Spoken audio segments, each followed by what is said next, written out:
If you've ever wanted to know what it's like to be in a confined space with 70,000 of your closest friends nerding out over board games for 4 days in Indianapolis, Indiana, well then you just want to go to GenCon because that's exactly what it is.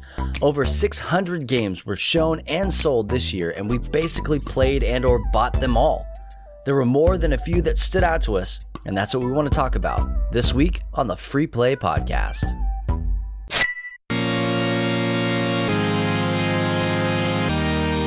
You are listening to the Free Play Podcast with Bubba Stallcup, Matt Warmbier, and Kate Katawaki, part of the Love Thy Nerd Podcast Network.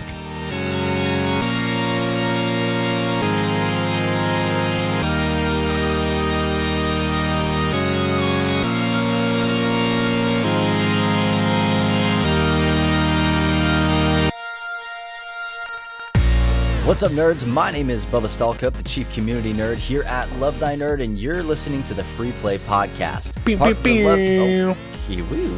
kind of stepped right in there, didn't you? Yep.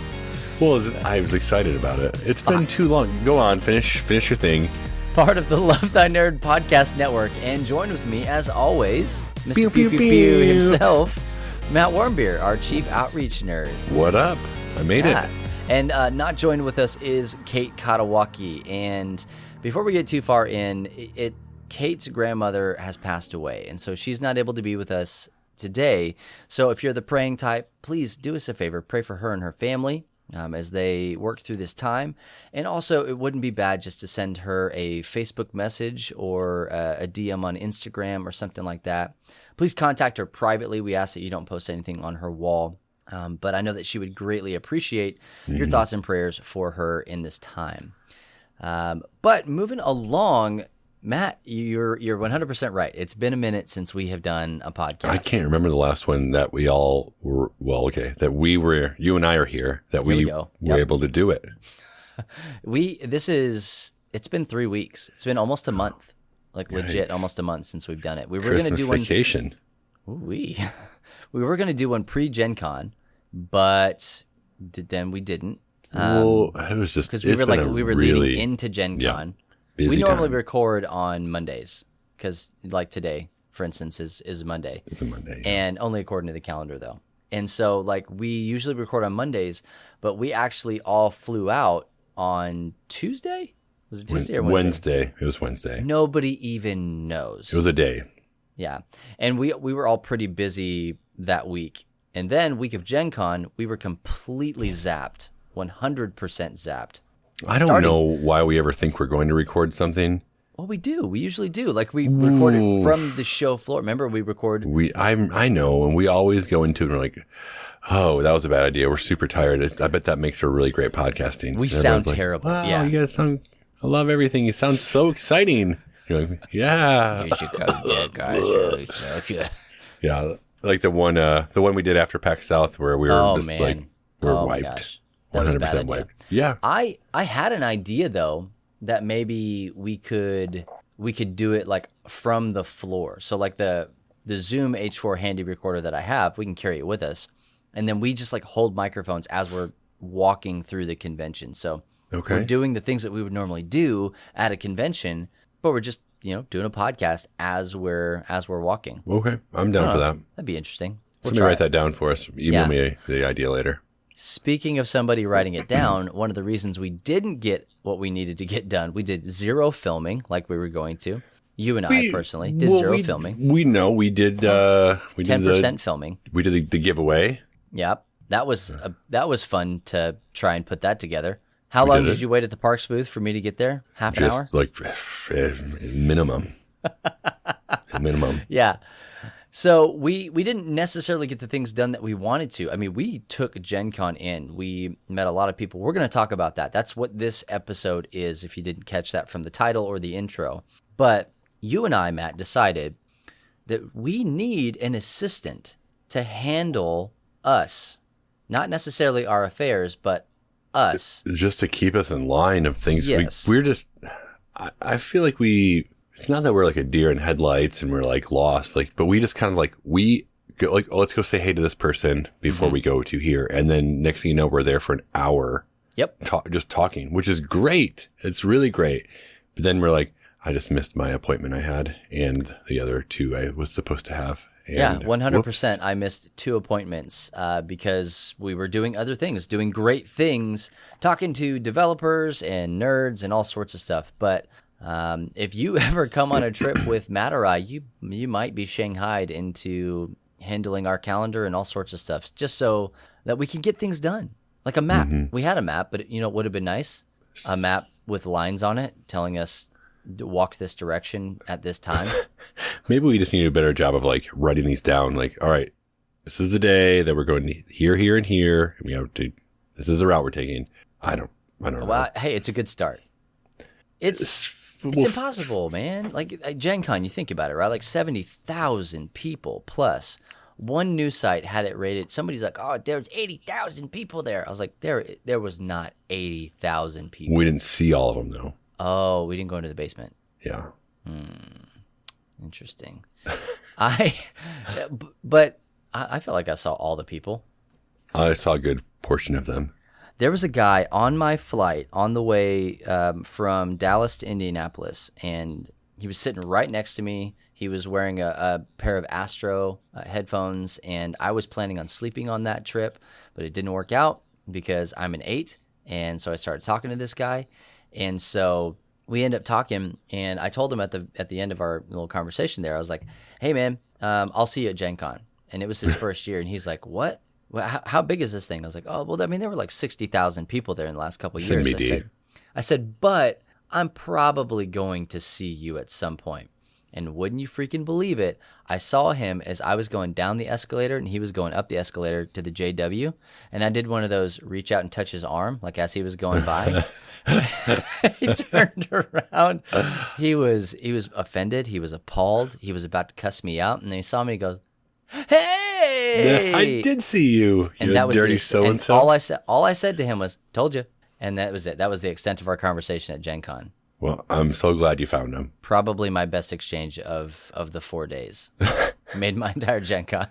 Just pack it up here. I don't think we need to talk about anything else. Probably good.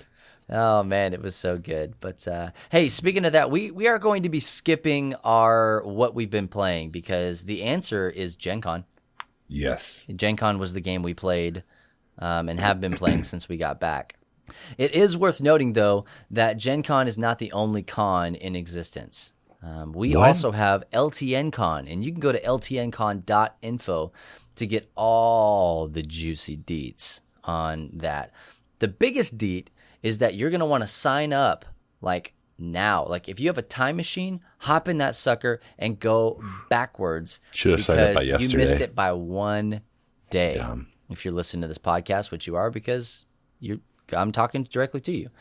But you missed our early nerd registration. But what you are going to get is you're going to get to watch today as we raffle off the winner of the Dice Throne Adventures Legendary Kickstarter bundle. Ooh-wee. Which is everything. All of it. The only thing not in that bundle is like all of the playmats. You don't get all of the playmats. But you also don't get... You get, I think it's 1 or 2 playmats, honestly. And you don't get the Season 1 Championship Edition regular or the Season 1 regular, like the original Roxley or the original Mind Bottling games. But you do get Season 1 Rerolled Champion Edition, which is c'est magnifique. And so we are going to be raffling that off today, Friday, the 16th of August. I said that in a weird order because it just fell out of my mouth that way. It's what am I? What year am I? But there is still time for you to go and sign up. So head on over to ltncon.info to join us at our first ever conference, first weekend in October in Dallas, Texas. And Matt, you were telling me earlier how excited you are about giving your talk. Yeah. Do you want to give us a little preview of what that's going to be like? For sure. I mean, you've been working on it nonstop. The title is "Do You Even Game, Brah?" It starts out like this: 77 years ago, our forefathers. I'll let you fill in the rest. In West Philadelphia, born and raised. Yeah. Yep. Oh, and then it was "Listen, my children, and you shall hear of the midnight ride of Paul Revere on the 18th of April in 75. Hardly a man is now alive." That's the next part of it. It's coming along, really. So we are the speakers, the founders of the speakers at our first ever.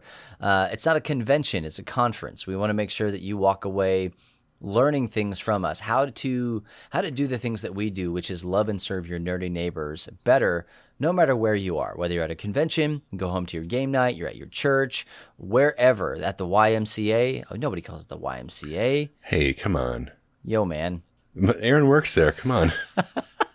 But it's the Y, like not the YMCA. I added too many. Oh, okay, I gotcha. To me, it's the Y. We're hip, we're cool, we're happening. Mm-hmm. Yeah, oh, yeah. So when you're playing games at the Y, you're hopping out of the pool, you're taking the post-pool shower, or is it a pre-pool shower? It's, yeah, both and. Both and, yeah. But you keep your trunks on because this is what we do. It's a family show.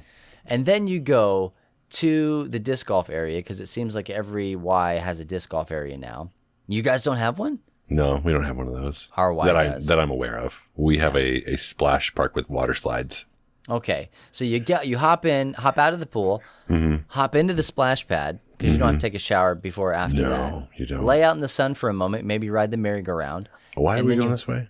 Pull out a board game. Oh, okay. Now you're playing games at the Y because you're paying for the membership and you might as well spend a lot of time there. So when you're playing games at the Y with your brand new friends or your old friends, you want to know how to love and serve your nerdy neighbors better. You're going to want to come and listen to Matt's talk, Do You Even Games, Brah? And you will learn all the things that you need to know about that sequence of events and how to love and serve your nerdy neighbors. That's a very specific example, but I like it. I think your talk is only that example. Like, if you're gaming in any other scenario, you're not going to learn a whole much. Mm-hmm. Yeah, you're doing it wrong. Yeah, you're doing it wrong. That's good. So you want to come and learn the right way to game at the YMCA. Brah. Again, that's ltncon.info for all that and much more. We'd love to get you guys there. It's going to be $100 now, but I promise you that it is 100% worth it. And you can get lodging information and directions and all sorts of stuff at ltncon.info. Okay, this is it. We're already... GenCon. I don't even remember what we started calling it. JensCon. It's always JensCon in my heart. Yeah, JensCon for life. It's for Jans from The Office.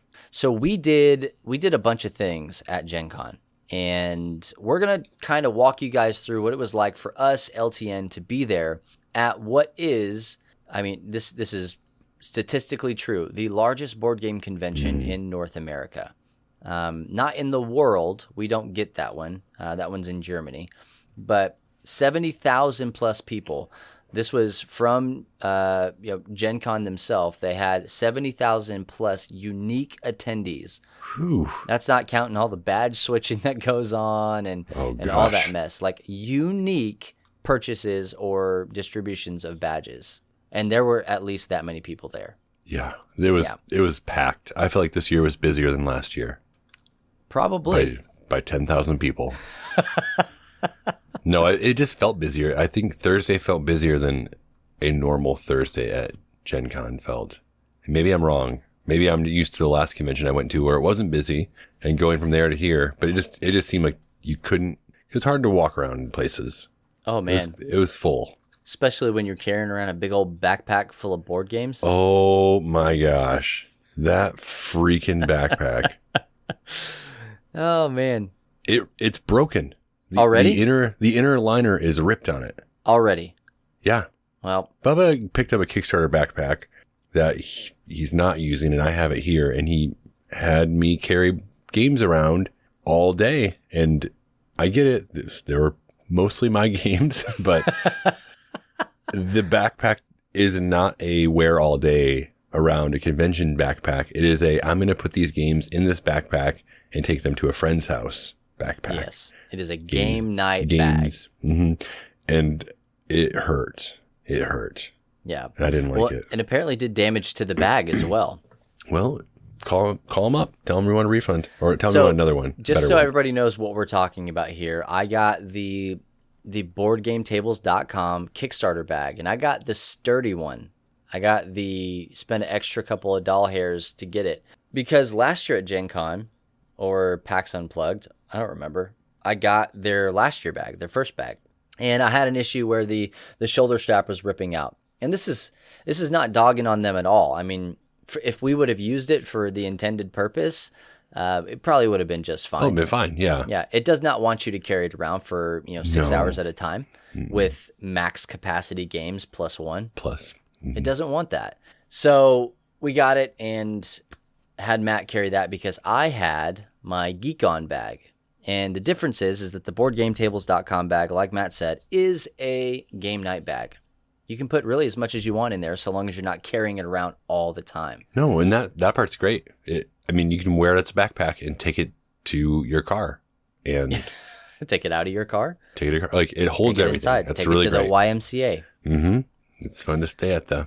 But the GeekOn one was comfortable, and it felt like it was a backpack that was a game bag that was meant to be worn for a longer period of time, for sure. So your BoardGame.com tables, BoardGameTables.com that bag is a game night bag. The GeekOn bag is a con bag. Yeah. That's a bag that you are going to be wearing for hours at a time. Trekking. I mean, I was walking up to 8.5, 9 miles a day at GenCon, and I mean it's like military hikes and stuff like that. It feels like.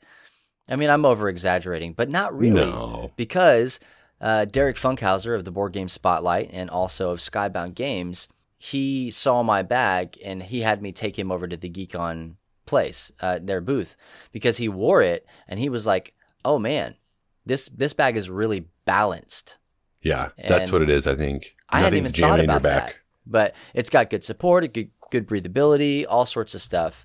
And we've talked about it before. We are actually an affiliate with GeekOn, and I keep pushing this bag, not because I'm trying to get paid, because shocker, we don't get lots of money from that. But the thing of it is that like I can honestly say now, having taken it to a convention, that is the bag if you are going to conventions. That bag's my dad. That, as the kids say, yes, 100%. That's the ad that I'm going to make now. This bag is my dad. But the price point's a little bit high for a lot of people. So whereas I paid like $45 for the BoardGameTables.com bag, kickstarted, this one is north of $200. And so you're like, ooh, hey. But I can't tell you how many people I talked to about that bag that either had it or knew of it or Kickstarter or whatever. And they were like, this is the freaking Dad right here. Yeah. Yeah, this is the dad bag for sure. Yeah. And everybody said the same thing. I talked to several guys who were former military that mentioned the balance and the comfortability and having to carry packs for long amounts of time. Anyway, this was an unintentional commercial. This was just like legitimately. It's a bonus commercial. A bonus commercial, yeah. This is commercial plus. But legitimately speaking, having had time with both bags, and I've carried both bags away around in conventions. I carried the old one at several conventions, and now carrying this new one. Just do yourself a favor, go get the Ultimate Gaming Backpack from GeekOn. Total sponsor. Just then. There it is. Hey, you want to talk about some events that we did? I think that's what I was trying to do. Right. I'm sorry. And then you sidetracked me. Well, I just remember the pain. You goaded me into a freaking commercial. My bad. Yeah, I mean, why don't you go ahead and tell us what we did? We did stuff at Lucas Oil. Why don't you talk about that? Oh, there it is. So we next topic. set up events through GenCon to teach, demo, play through just different games that we thought people would want to play. So we did Root, we did Dice Throne and Dice Throne Adventures. We did Spirit Island. We did, help me out here, Wingspan. We did... Did you say Scythe already? No, I didn't. Scythe. We did Twilight Imperium. We did... A lot. And you can sign up through GenCon, like make these events through GenCon, and then people actually purchase tickets to go to these events. And all of our events sold out, which was rad. They're not wildly expensive. It's it's a couple, $20. It's a couple dollars a ticket. Yeah. It's a couple dollars a ticket, but that's like where people are like, hey, I really want to learn how to play Root. So yeah, like this is how I'm going to do it. It's like a one-on-one, you get about 2 hours. I mean, not 1-on-1, 4-on-1 or whatever. You get a We'll couple call it a hours. group, yeah. You have like very focused attention to learn the game. So we did that. We also brought Rurik by Peacemaker Games. Yep. And we did, 9 demos of that? Yeah, 3 a day. Yeah, 9 For of 3 that. days, yeah. And this game's not out yet. It's coming out here real soon. We were able to help them out, and they weren't able to be there. So we said we will be, and we'll do it for you, which was great. The game's a blast. It's super fun. Oh yeah. Well, that's one of the things that we wanted to try and do this year too, right? Was like, if we are truly going to do this, like we're going to go on mission, we're going to, love and serve our nerdy neighbors as best we can. We don't know fully what that means yet. So we're like trying a bunch of new things out, and we are in a Facebook chat with a bunch of developers, and one of them said, "Hey, I'm not going to be at GenCon and I have these events already set up. Can you go do them?" And we said, yes. Yep. And it worked. Yep. And I think that the events, not just the Rurik one, but the events in general, it really gives the people that we bring a very focused thing to do. Oh, yeah. Where you and I, we can go around and talk to people, and that's kind of our thing. But going in fresh to a convention, especially if you haven't been to any convention ever, like, it's overwhelming. There's a lot going on. To have a focused, like, hey, these are your 2 hours here on this day to sit down with these people, have conversation, teach them a game, and maybe even play a game depending on how many spots are available. Yeah. So I think it went really well, and it's going to be something that we look to do at other conventions that also host event or allows event hosting. Origins does for sure. PAX Unplugged is a little different, but we're working on what's gonna happen we there. kicked around some ideas today in staff about how to do it even at conventions that don't offer that. Like how can we still put ourselves in those situations to like create conversation and, engagement and just get to know people. Yeah. And for those people who didn't do the events, we also had some people help out at Skybound because there was a need. They had a volunteer back out kind of last minute. And when when you bring a team of 15 people to Gen Con and you're looking for ways to love and serve your nerdy neighbors, like you're able to fill those needs. So we were able to give 2 people every day, just to teach, to demo, to talk to interested people, customers, I guess you'd call them. Possible customers. As it were. Which was really good. It was really good to be able to be like, yeah, we got you guys. We love you. And we want to help out however we can. And from what I heard, it went well. They did well.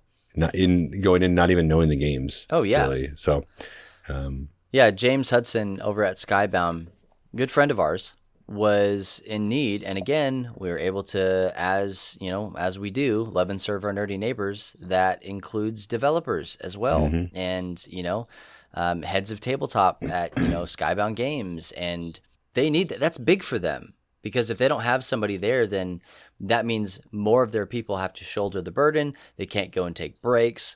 Long days become longer, like all sorts of stuff. Right. So on future trips, we're going to take this and keep doing it. We're going to keep doing, activating our people through demos, right? Whether they are games that we bring or games that people have for us, or whether it's hey, let's put people in your booth. If you're a developer or if you have a booth at a convention right now, let me pitch this to you so that you can fully understand why this would be a good idea for you. You don't have to pay for their badge; it's already paid for. They are coming with us. They do all that already. They're already staying with us, so you don't have to worry about any kind of lodging. You don't have to worry about any kind of food or any kind of pay for them. Usually it's customary to give credit or trade games or something like that. But as far as like money changing hands, like they're here with us to do this. So all you seek to do is benefit as an industry professional from using Love Thy Nerd in your booth. So if you're interested in that, contact Matt, Matt at lovethynerd.com, and he'd love to let you know what conventions we are going to be at and how many people we can offer you per day and shifts and all sorts of stuff. So yes. Yeah, let us Absolutely. know. We'd love to do that for you. And if you need character references, you can talk to Skybound, obviously James Hudson. You can talk to Roxley Games, Gavin Brown. You can talk to Tim Fowers of Fowers Games. And really, I can give you a whole host of other names. Those are just the ones off the top of my head. But, hey, if you want to use us, please, this is why we're here. This is why we go to conventions. And we would love and serve you, nerdy neighbor. Won't you be my? Yes. My nerdy neighbor. Neighbor. What else did we do, Matt? What were we doing? We were invited to be a part of a panel, and this is our first time, correct me if I'm wrong, doing a panel at a convention, right? Yeah, not necessarily being invited, but the first time actually doing. Okay, yes, there you go. First time we actually participated in one. April Lynn was able to be a part of a panel on Christianity and gaming on fill in the blank day, Friday. Yep. I think. So it was either, it was between day 1 and day 4. Yep. It was one of those days. Yeah. And she was up there with a couple other guys who, like a pastor and a lay person who worked in the church, but also was nerdy. And they just fielded a lot of questions from the audience about fill in the blank nerdy thing in Christianity. Like always, it did go back to D&D, because that's kind of what the church is known for not liking. Yeah. Sadly.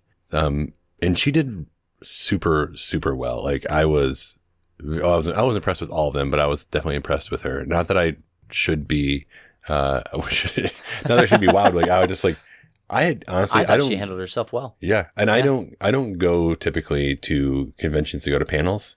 So, sitting down, like it was, I don't know. I wasn't sure what to expect, but it was really well done. You just never know, especially like on a panel for Christianity and gaming. Yeah. I was expecting a lot more cringe moments, but later I was talking to Erin and she's like, you have to think like this is a gaming convention talking about Christianity. It's not a Christianity convention talking about gaming. So it's going to be different questions and not cringy. So, So, hey, really applause, April Lynn. Way to go. Yeah. Honestly, and we've told you this before, and if you know April Lynn, tell her how great she did. And if you want to know how great she did, you can go to my personal Facebook page, and it's a video on there. I live streamed like 89% of it, and then my arm just got tired because I didn't think about putting a tripod dummy. Her. So... but we did that, and we look forward to doing more panels in the future. Yes. That's a lot of what we get asked to do, and we don't usually have the capacity to do it. But April Lynn said, absolutely, I would love to do that. She jumped in. I'm so glad she did. She did fan-friggin-tastic. We also got to be a part, riding this Christianity in gaming train at GenCon and at a lot of other conventions, whether you're aware of it or not. There is a Sunday morning service that goes on, usually in one of the side rooms or a panel room or something like that. And we had the opportunity to be a part of this service and not just attend, but myself personally, and also another guy that was with us, Kos Ishmael, and also Ellen Kirby of the Dice Tower and Kos's of Dice Odyssey. They led worship with me and to a room of like 200 plus people. Like if you were there that morning, the crazy thing about this, I do church for a living. Like every Sunday morning at the butt crack of dawn, I'm up here, and Sundays are long days for the better part of over a decade now. And at 200 people, you may be a part of a mega church. That's great. But the average church in America is about 100 people. Yeah. So on that Sunday morning at GenCon, the people that were there were a part of one of the largest churches statistically in America. And that was the craziest thing, because there's a lot of people that didn't know that existed.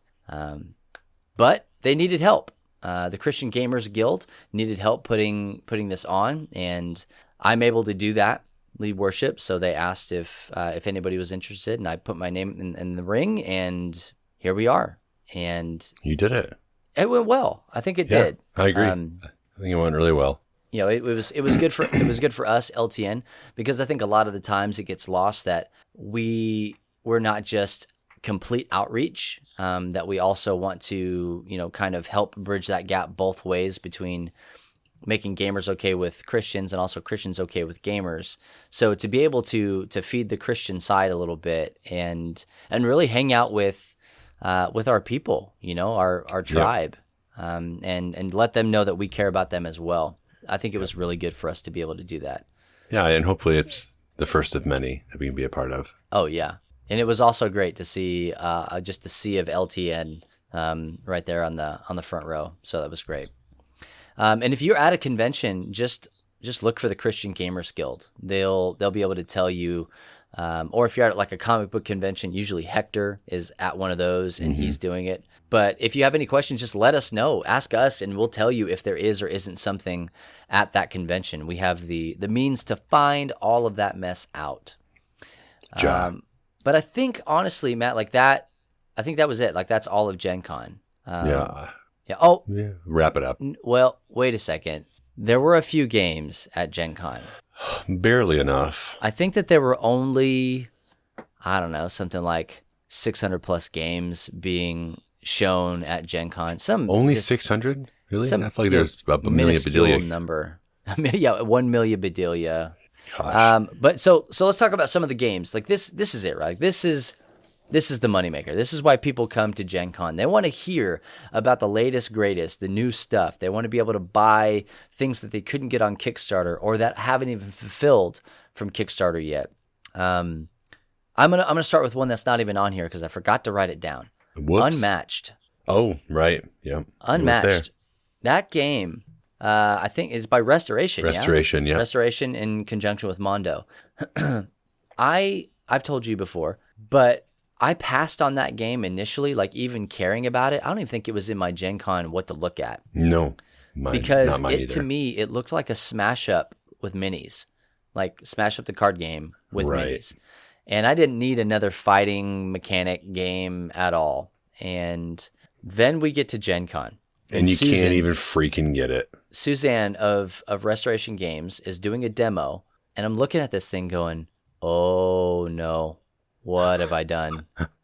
Look away. The line, they had X number of copies per day that they were selling, and the line wrapped down and around like several aisles. And you like at the Mondo booth and also at Restoration's booth. And they don't have a big booth either. No. The good thing is it's going to be available in Target here pretty soon. I think she said like September. But not Bruce Lee. Not Bruce Lee. Not Golden Foil Dragon Bruce Lee. Go and check out Unmatched. It is a great 1 to 2 player game. Or if you're James Hudson, a 3-player game, although it doesn't work. But go and check this game out. Don't sleep on it. It's something that you're probably going to want in your house because it is crazy. It's like Bruce Lee versus Bigfoot. And the art is just beautiful too. It really is gorgeous. Is really beautiful. Gorgeous. Speaking of beautiful art, Oh. Parks. Yes, they were there. Keymaster was there. They sold out of their allotment that they had there. And they brought more than they thought they were even bringing, and they still sold out. Yeah. Which is right on, because that game deserves to sell out. Can you say that about a thing? Absolutely. It deserves to do really well, and it has. My wife, I'd called her the day before, like on Saturday, and I said, hey, I'm thinking about getting this game for somebody. And she's like, oh, no, don't worry about it. They can get it themselves. It'll be fine. Well, she calls me back on Sunday, and she's like, hey, you know what? Actually, go ahead and get that game. And I was like, yeah, I'd love to. They're sold out. Should have told me a couple days ago. Like, you got to strike while the iron is hot here. Mm-hmm. But they did well.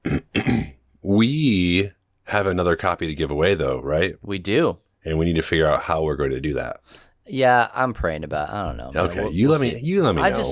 You want to just give it away willy-nilly. And I'm like, I don't know. Let's make them do something. Let's put a couple of flaming hoops in the air. I don't know. Like, what do you want to do? Like, we could do a drawing, LTN drawing, LTN count drawing. They have to draw? They have to, literally draw it? Left-handed Sonic. Left-handed draws? Yeah, that's not a bad idea. It's not your best idea, but it's not a bad idea. Well, somebody write these down for me. We'll work on that. We do have a copy we want to give or... It's an open copy, but it'll or... come with a playmat and the whole nine. It's a well-loved copy. I've been using it to demo, but it is still a copy of Parks. And it's in good condition. So. Minimal Bubba sweat on there. Hey, you know what? Beggars can't be choosers. I said minimal. Do you want more? You let us know. We'll do whatever you guys want. Maximal sweat. Yeah. Yep. Absolutely. So Parks. Hey, Matt, you You got a Go-Go Power Rangers game. I got all the Go-Go Power Rangers games, the Mighty Morphins, and it's almost overwhelming the amount of stuff. Almost. I've been able to pare it down to 2 boxes, and I probably could do the one big box, but it would be jammed, and I don't want to do that. But the game is good. It is well done. It's like one of those, honestly, it reminds me a little bit of the Reckoners. I know we've talked about the Reckoners before, and not exactly the same degree, but like the level of difficulty and team play that you need in Power Rangers compares to the Reckoners. Like, you have to work together or you will not make it. So for the record, Power Rangers is a co-op game. It is a co-op game. If I didn't say that, it's a co-op game because the Power Rangers work together. And it's kind of like a tower defense style game where it looks kind of Castle Panic. I didn't get a chance to play it. You guys did. Castle It looks Panic-y. very Castle Panic. And like even kind of like similar to Pandemic, where if one area becomes infected, it can spread. So with the Power Rangers, if you have X amount of people on this piece of the circle, instead of placing them there, it goes to the next one. And if you have all 4 of your pieces of pie panicked, then you lose. So you really you want to keep those guys down to a minimum. And I'm talking like the Putty, the Super Putty, the Z Putty Patrol, the Mastodon Troopers from Shattered Grid. Like, these are all like the base minions, like foot soldiers. And then it's seriously like I need to just count them. There's probably 16 to 20 monsters. These are like big monsters. And these figures in this game are already big. They dwarf the average mini figure size. So they have like between 16 and 20 of these monsters. And then you have like 8 to 10 bosses, like talking like Rita, Lord Zed, other bros. Mr. Ooze. No, Ivan Ooze is not in there yet. I know. Gasp. Soon and very soon. Send it back. I probably will. Yeah. But yeah, it like the combination you can bring into the game is almost limitless, because not only you get the 5 base Rangers, you get Green Ranger, a White Ranger, you get alternates for all of the original 5, because you get like, what was that, Ninja, the next generation, Generation 2. The movie Power Rangers. With Adam and other people. I can't think of their names right now. Billy was there still. And then you also have, one of the samurai ones. You have the Star. You're putting me on the spot here. Just imagine all the Power Rangers and then take away Google some of them Power and Rangers then jam them into this box. So all of them have their own figures, and all of them, well, you can get dice for all of them that match their colors. Which you did. Which I did. And you get Zords. Each of them have their own Zord specific to like what Power Ranger group they're from. But again, the game is hard. I think I played it 5. Well, the first time and a half, yes, we did. Figured it out though, eventually. But I would say the first 5 times I for real played it, I've only won once out of those first 5. And it's not for lack of trying, that's for sure. You want to win. And when we finally won, I had a Warmby Con this last weekend with my kids. Well, you can't just casually. I made a con. It's the weekend after GenCon. It's Warmby Con. Aaron was out of town, so we did a whole weekend. We're like, just gonna play games. Like, I've been traveling a lot and I've been working a lot, so I was like, I'm gonna make sure I'm focused. Like, we're gonna play games, we're gonna hang out, we're gonna do nerdy things. And so we played a few times and we lost, and we're like, all right, well, let's do the Shattered Dimensions. Shattered Grid. Yeah. Shattered Grid. Because it comes with all those figures. And we were playing and we were just not doing well. And we were chipping away. We finally got to the final boss, and it was going to be our last turn because there's just no way we could survive. We didn't have any actions left. And Margot had 1 action left. And I was like, well, you have to roll. Like, this is it. Like, this is going to decide the game. And she rolled. And she rolled exactly what she needed. And you would have thought that they had won the fill-in-the-blank sports ball, Stanley Cup, Super Bowl. Like, the whooping, the fist pounding and like pumping and like screaming. It was really awesome. So like at that point, I was like, this game is great. Like, it it does in a game what I want games to do. Like, you're just bringing people together. So super fun game. The base game is totally worth getting. It still comes with a lot of stuff, but if you're able to get the rest of the stuff, and it's also coming back to Kickstarter here in another month. And they're really? they're adding Zeo Rangers. Oh, great. Here we go. So, I want turbo. I want cars. Give me cars. just watch the movie Cars. That's good, man. I'm glad you guys love that game and were able to play it more. And a proud accomplishment for WarmbyCon, first annual. We did it. Yeah, I even made badges. It's hanging up on the wall with the rest of them. Nice. Yeah, that's awesome. Yeah, it was really good. So other than Power Rangers, we played more games than just Power Rangers. Well, did we? Brought home more games than just Power Rangers. Hey, you forgot to even mention Bulk and Skull. It also comes with a yellow. Well, okay. On the side, you can get a yellow and purple Power Ranger Bulk and Skull. That their cards are really funny. Kind of one's called like finger guns. If you shoot at one of the cards with finger guns, you get an energy back, or it's something like give a high five. And if the Ranger, like if your teammate gives you a high five, you get to give them another action. Something like really weird like that, but funny. All like really funny stuff. And those are like con exclusives, the Bulk and Skull stuff. Correct. They might come out with them again in the Kickstarter. I don't know. You know that they will. They will. You know that they like that Skrilla. They do. I'm going to get paid. Hey, you want to talk about Wonderland's War? Man, I would love to talk about Wonderland's War. Well, too bad. Well, okay. Okay. Yeah, go ahead. So if you guys don't know, this is a new game coming out, and this game has a lot of our favorite people involved in it. And it's coming out of Skybound and Druid City Games. Ian Moss is a part of this. Jonathan Gilmour is a part of it. You've also got, Manny Tremblay is a part of it. Tim and Ben Eisner. And if you don't know who any of these names are, you probably do. You just don't know that you do. So like if you've played Duelosaur Island, if you've played Grim Forest, if you've played Dice Throne, if you've played Dead of Winter. All these like really great games that people know and play and love. You have definitely played some of these people's games. So now they're all coming together on one project. It's a mashup. Yeah. Super mashup. Smash up, as it were. Okay, I will. And it's in this world of Alice in Wonderland. And the game is everything that I hoped it would be and more. And I'm trying not to like overhype this because I love these guys. And I don't want you guys to think that I'm just going crazy because it's their game. But it was one of my most hyped and anticipated games. If you remember from last month's, our pre-GenCon episode, it was one of my most anticipated games that I had to demo, had to get there. Passed on Tidal Blades and played this game. So it's so simple in gameplay. The one of the core mechanics is that you're like revealing these chips out of this bag. Like, so if you've played War Chest, it's a bag builder. You're pulling chips out of a bag, you're upgrading, you're buying stuff. But it's a press your luck. So you're trying to not grab these black shards out of your bag. And if you're not, they're not real shards. I saw your face there, Matt. Yeah, good catch. They're not real shards. This game is for 8 and up. Don't cut your hand, okay? Yeah. Come on, you'll be fine. If you don't pull out a bad chip, then you go up, and you don't have to draw the bad thing.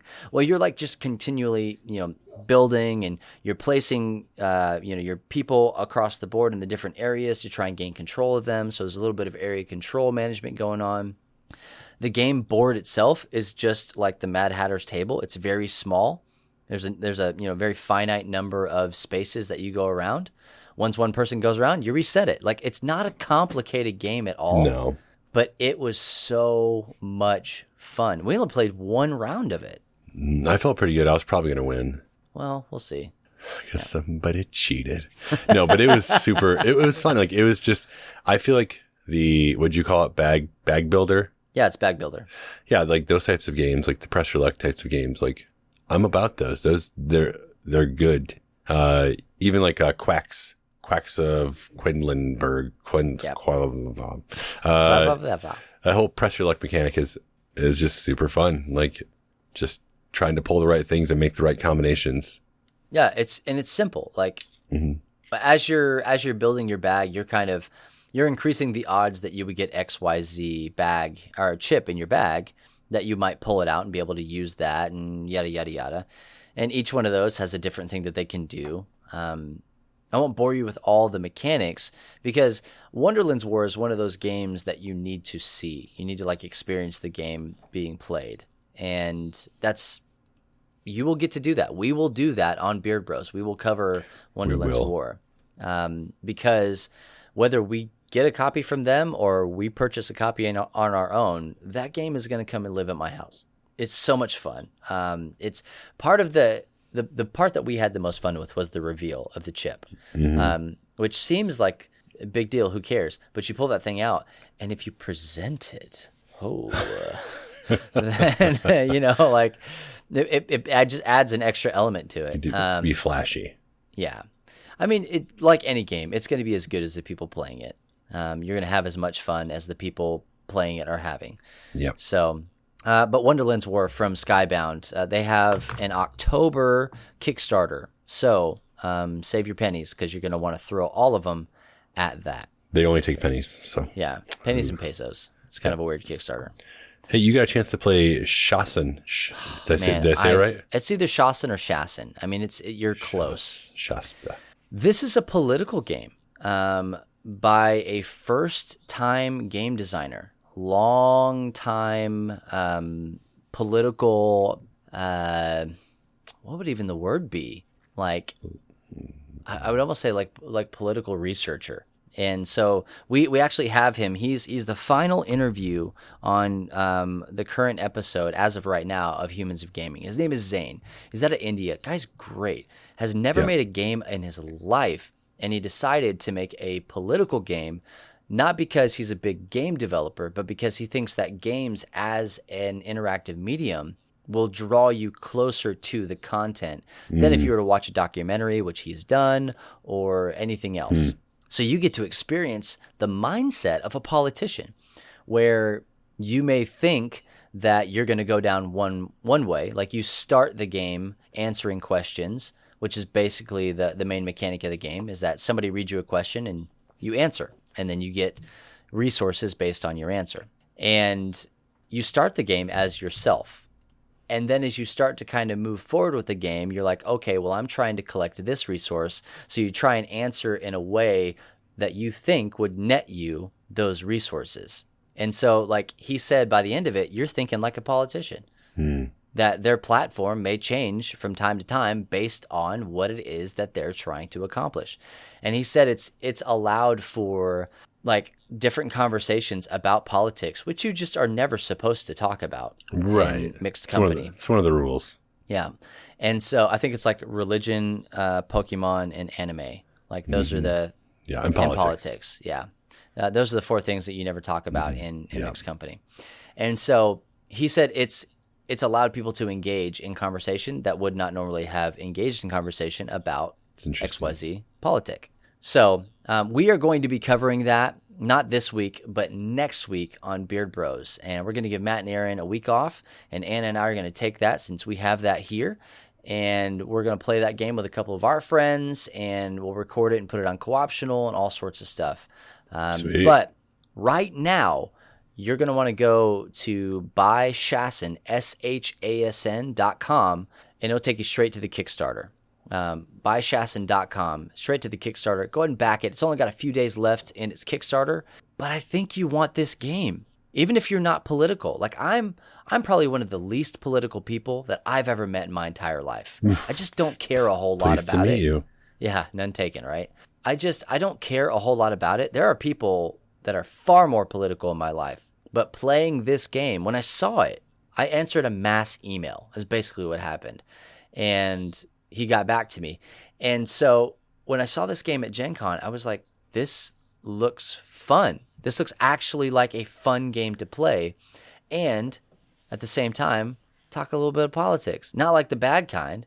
Not like trying to, lynch somebody or, bring them over to my side or anything like that. I'm not starting riots in the streets, but it gets you talking about things because the way they ask the questions are very pointed. Very pointed. We'll have to read a couple of the cards on stream. Okay. I'm down for that. I came up towards the end of when you were playing it, and it looks beautiful. The art draws you in for sure. Oh man, it's so gorgeous because like even just on the outside of the box, it has like silver, like metallic lining all over it, and it's just a black box. So the only thing that pops off of it is the silver lining, which there's probably something in that silver lining in politics, I'm sure. Ooh. But Chassis, get on that, man. It's I can't recommend this game enough. Even if you're not political, it's a good party game that you can play. I think it plays 2 to 4 players, maybe more. But it's just fun. It's just a fun game to play, even though it's a political game. I can't explain it. You need to go get on the Kickstarter. You need to do it. If you're listening Friday, you need to do it today because this is the last day of it. Like Friday is the day. I want to say, and I can't say this with any authority, but a lot of places usually have late backer and stuff like that. So if you do happen to miss it, it's okay. But hey, this is a reason to listen to Free Play on Friday when it drops, so that you know what's going on, what's the hippity happening. But again, can't say enough. Buyshassin.com. Matt, Terror Below. Yeah, this game was on the GenCon bag. Yeah, it has arrived. Yeah, we both. Well, you backed it, right? Kickstarter backed it. Yeah, and I picked it up there. I had no idea about it, and I backed it anyway because. Go ahead. Just because I was going to say because I wanted Tremors, the board game, which you can't say that. Apparently, you're not allowed to say that because they are legally distinct. They're different things. These are worms, and worms stand for weapons of remote mass destruction, mass something. Yeah, I was trying to look it up, but I can't find it anywhere on their page, so they don't want me to know. But imagine, if you will, you're in, and I was going to say this, we're going to be talking about this on Beard Bros on Friday, and then Aaron and I will be doing a playthrough on that day, the day that we day, and then Aaron and I will have us playing through it on co-optional. But you are kind of bounty hunters in Area 50-something in Nevada, and you are looking for these worms, W.O.R.M. Yeah.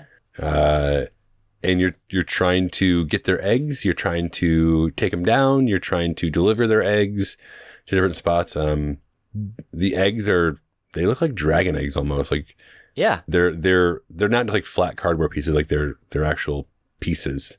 And you also have these wooden vehicles that I think just really adds to the game. Like, I don't know. You think wooden pieces, and you're like, I don't know, but like the paint and the way they're done, they match it really well. Yeah, super fun game. It's quick and easy, and you're trying to make the other worm attack. Trying to make the worm attack everyone else, and it so is they lose an their interesting lives. mechanic. It is. It's not something I can't think of another game I would compare it to because it's kind of its own thing now. I've not seen that mechanic where you draw. You never see the worms. Yep, you see the target where they are. Yeah, I mean, they have cards and stuff, and there are standees. They're just to put around the board. There's a giant worm that you can buy. It's just a first player marker kind of a deal. Okay. So the game is actually pretty low profile. It's a huge freaking footprint on your table. But yeah, I've never seen that mechanic where you're luring things away to go and attack other players. I like it. So you're playing vehicle cards that have distractions on it that move the worms in certain ways. So louder vehicles like a semi-truck bring them closer to you because they hear you, but a motorcycle, well, a truck makes them move in certain ways. Yeah. But yeah, I don't want to go on too much about it because we will be talking more about it on Friday today, and Aaron and I will then play it on Saturday tomorrow. Yesterday? Now. It's today's tomorrow. Yeah.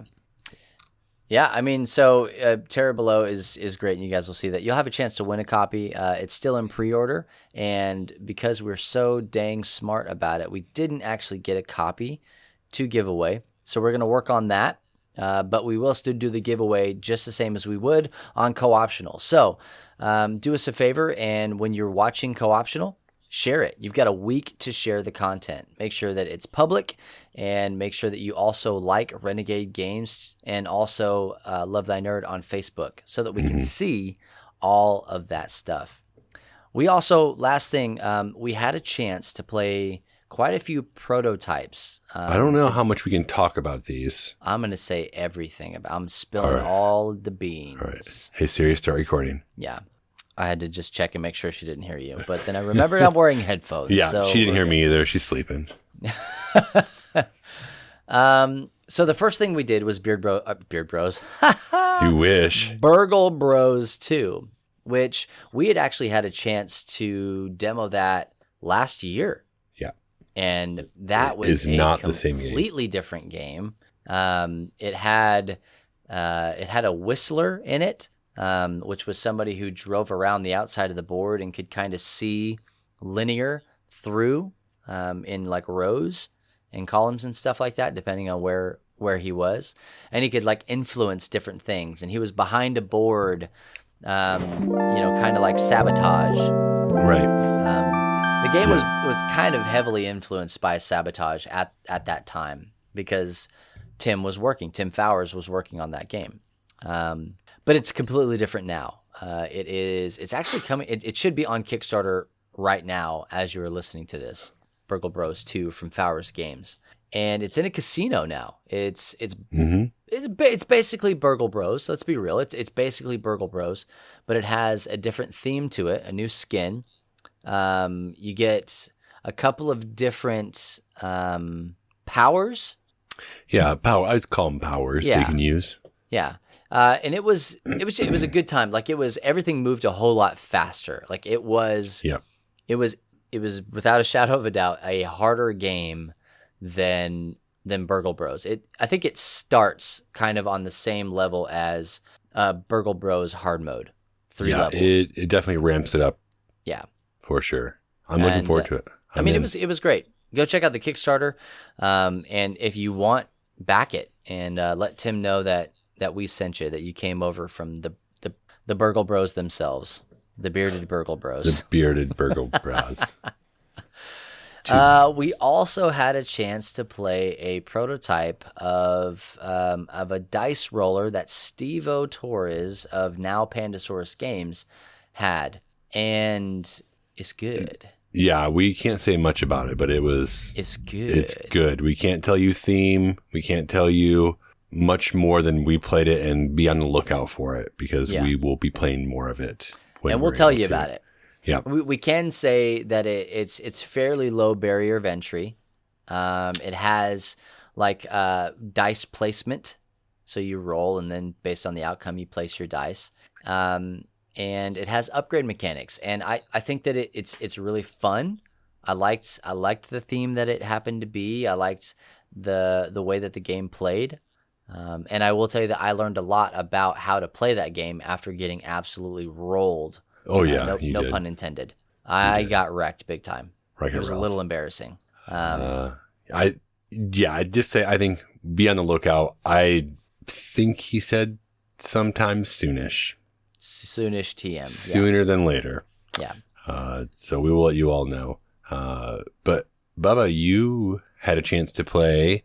I played the Reckoners expansion that is in heavy prototype by Nauvoo Games. And Seth Van Orden, great new friend of ours. I say new friend because we've known him for a while, but we hadn't actually had time to like sit down and talk with him and hang out.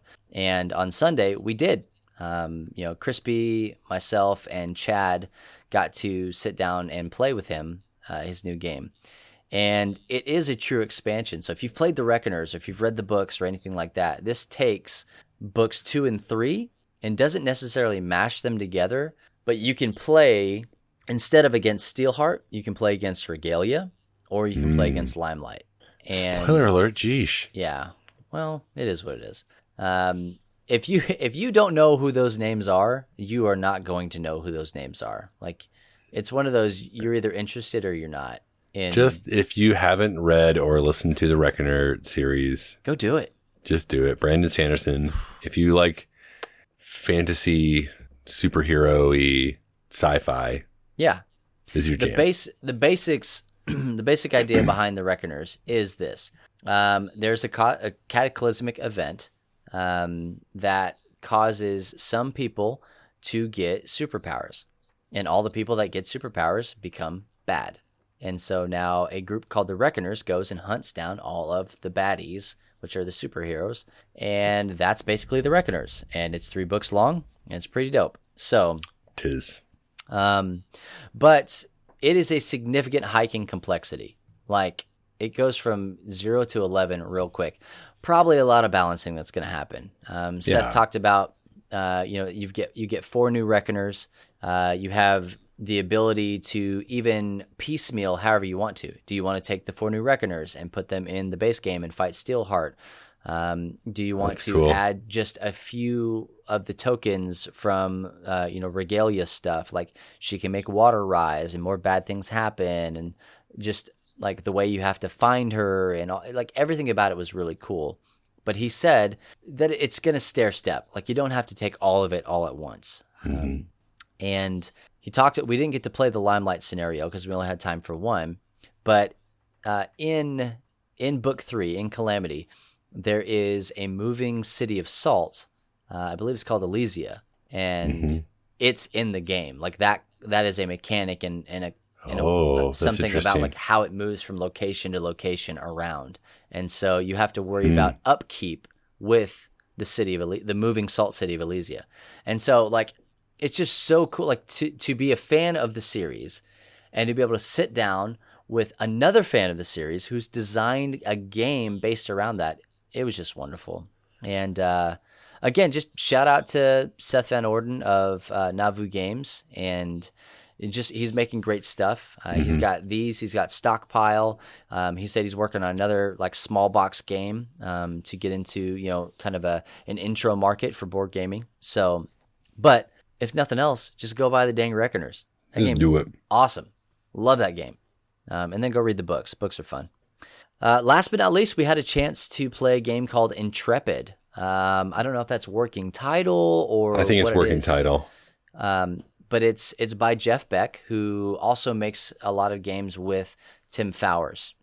So if you've played Word Domination or Hardback, Getaway Driver, all those games, he kind of designs alongside of Tim Fowers. This has nothing to do with any of that. No. It's not in that universe. He doesn't want to have that art style or anything. This is about the International Space Station, and each player gets a set. We were playing with 10Z dice, so the colored D6s, and each player takes a different country, and each country has asymmetrical powers, and you're trying to basically keep the lights on. So you're working with oxygen levels, power levels. What were some of the other things? There were like there are 3 or 4 more. There are 4 total. 4 total. Yeah. And each side is kind of you play 2 on each side, and they're each kind of overseeing 2 aspects of the space station. And if any of the 4 happen to fail, like if you lose your oxygen, you're all dead. Game over. That makes sense. Yeah. Yeah. So it was really like you said, asymmetrical. Everyone is kind of, we're all doing our own thing, but we can work together as well, like giving people more dice to roll, and you're rolling to lock in certain things to happen because you're trying to like increase the oxygen or the energy or all 4 of the things to not die. Yeah. But yeah, just really well done. One of those games, like you play the first round and you're like, oh, that's not so bad. We can do this. And then like you get into the next round, you're like, oh, we're going to die. What happened? Like it just really just hits the fan. Like, you're not sure you're going to be able to like keep it all rolling. But yeah, we did it. We were able to not die. So I call that a win. We did it without cheating, and that's important. Mm-hmm. Because a lot of times when you're playing games for the first time, Power Rangers, you cheat a lot. Barely. And so you cheated in that you made it harder for yourself. Absolutely true. But we were playing with Jeff and asking him, he'd be like, oh, well, whatever you guys think. And I'm like, no, man, like you're a part of this game too. Like if you were me, what would you do? Yeah. I like dice rollers. I mean, you hear us yapping about dice throwing all the time. Like, I'm not afraid of chancy outcomes. I don't need heavy euros all the time. I like them sometimes. But this game is all dice. I mean, all dice all the time. It is 100% dice placement. And he talks about it a little bit on the same episode that Zane's on for Humans of Gaming. And so go check that out if you haven't already listened to the Humans of Gaming podcast for this past week, where Drew does his round 1 of GenCon interviews. And anytime we get a chance to play demos from the Fowers guys, like, I am all about that.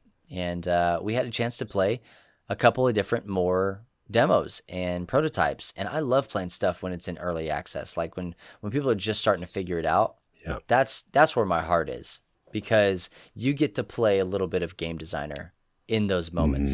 You get to say, hey, after my first play, you know what I think would be cool, or you know what I think might need to be tweaked, or if this were me, here's what I might do. You make suggestions to the game designer, and they're legitimately interested in the input that you have. Right.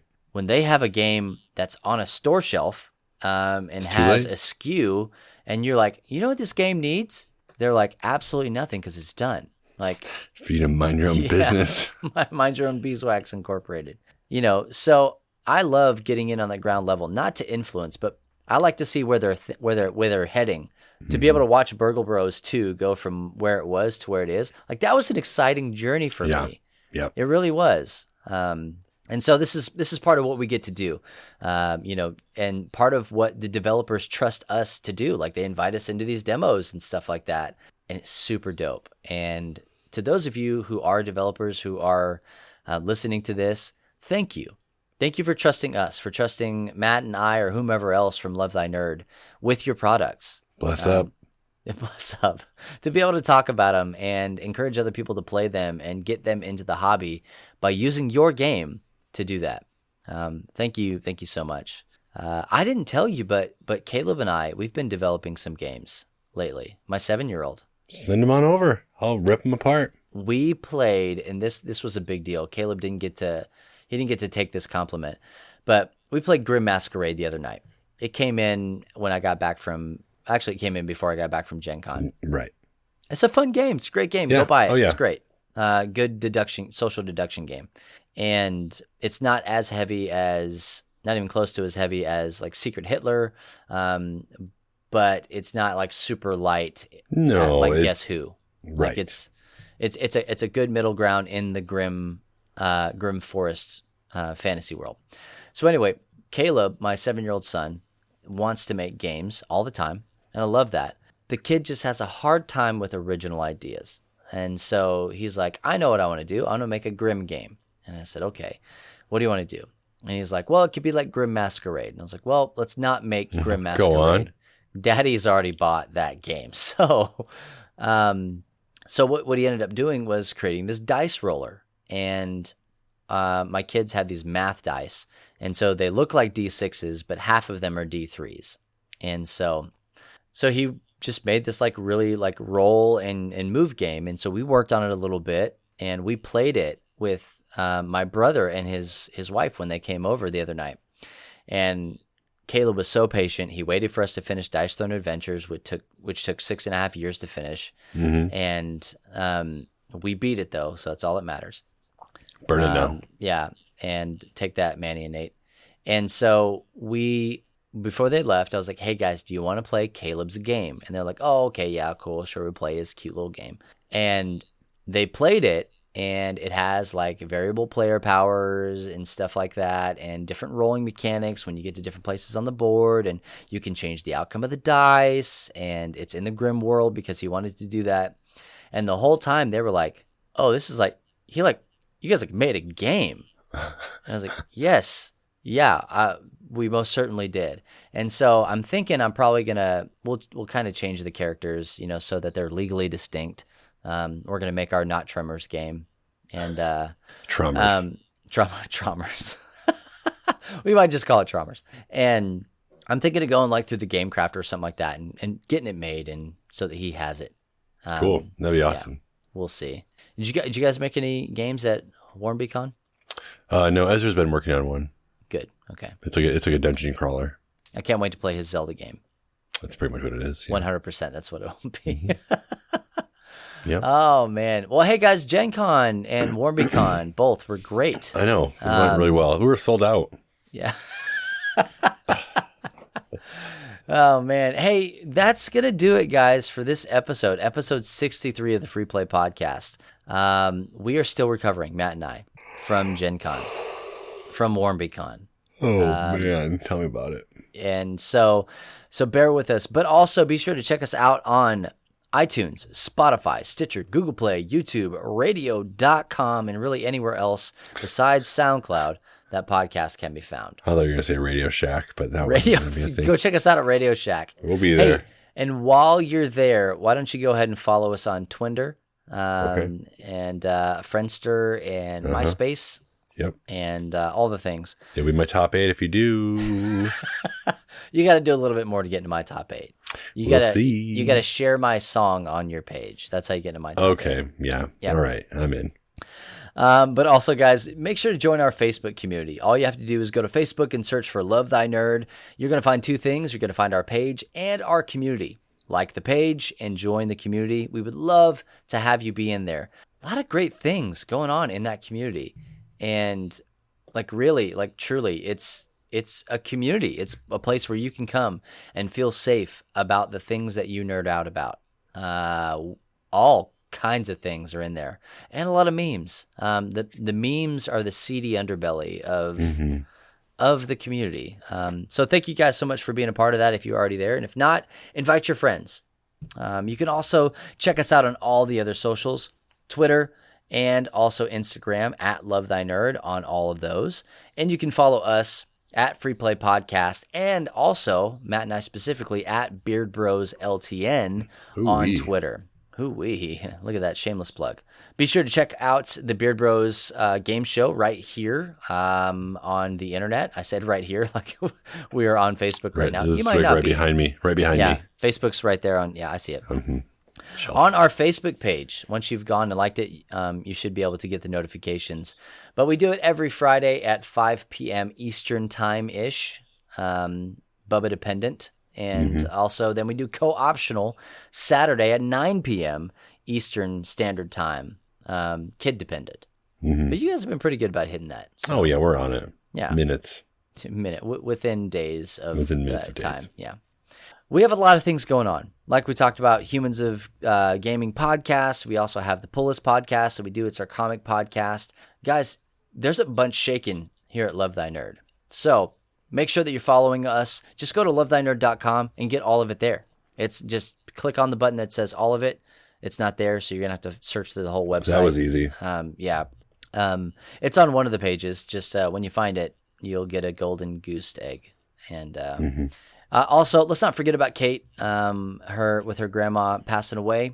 And again, just say another prayer for her right now, or send her a message and tell her that you're thinking about her. Send those vibes, as the kids say. And just let her know that she's cared about and loved. And Kate, if you're listening to this, which she's not, because she just never does listen to podcasts, we are thinking about you too. Well, once again, guys, I'm Bubba Stallcup. I'm Matt Warmbier. And for Caitlin Katawaki, did you write that in there? I did a long time ago. Weeks and weeks ago. Weeks ago. Also, for our cut man, Jonathan Clausen, we'll catch you next week. And remember, Jesus loves you, nerd.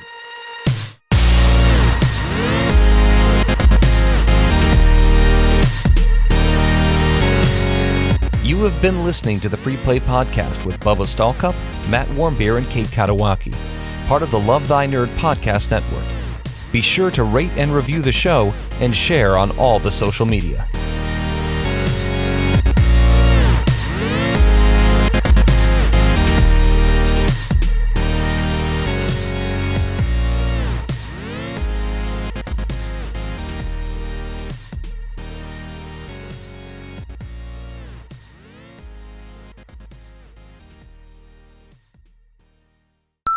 What is going on in your house, real quick, before we start?